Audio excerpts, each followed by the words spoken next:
I'm a physicist that is interested about astrophysics. So it means we are observing the universe and trying to understand what is in the universe. My specialty is to find out planets on other stars. The discovery of the first planet was a great adventure because at that time, well, we know nothing at all.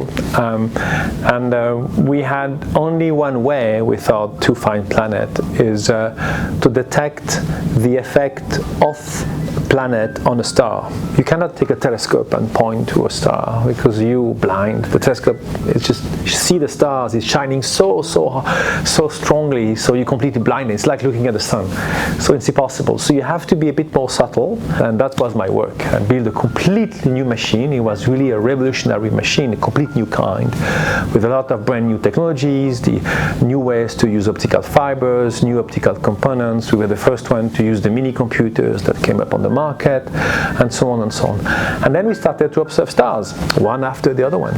And you can imagine my surprise when I realized that they were a Jupiter, but with a period of 4 days. So that's how we started. So it took a lot of time for the community to understand the discovery. There were doubts.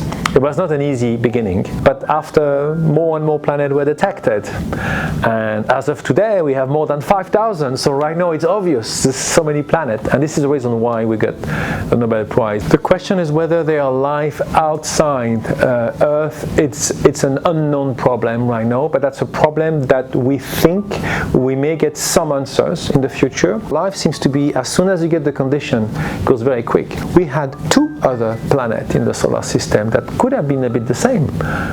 One is Mars. Mars had atmosphere, water. Do we see some traces as well of beginning of life on Mars? No, there is likely no life on Mars right now, but maybe there has been ancient extinct life. So that's why we're so excited to go to Mars. We're going to bring back sample, we're going to study Mars, and that could be part of the answer.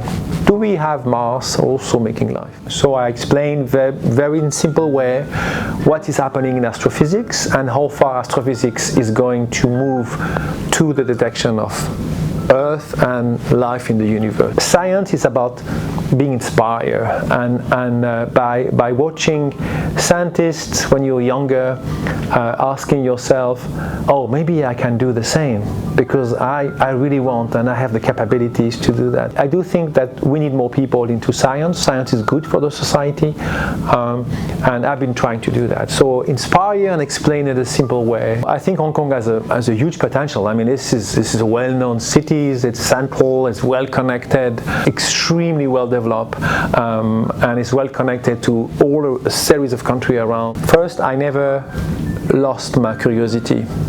Even when some people told me, well, are you sure you want to do that? I say, yeah, because I feel it. So I always listen to my own internal, let's say, emotional drive, if you want. So that's the first thing.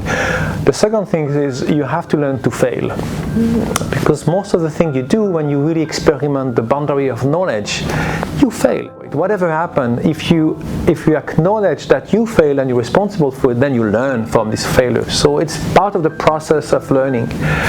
And the other thing I do is I never tried to overplan it. I just did things because I thought it was a good time, a bit of an opportunity. If you really believe you want to do something, just do it.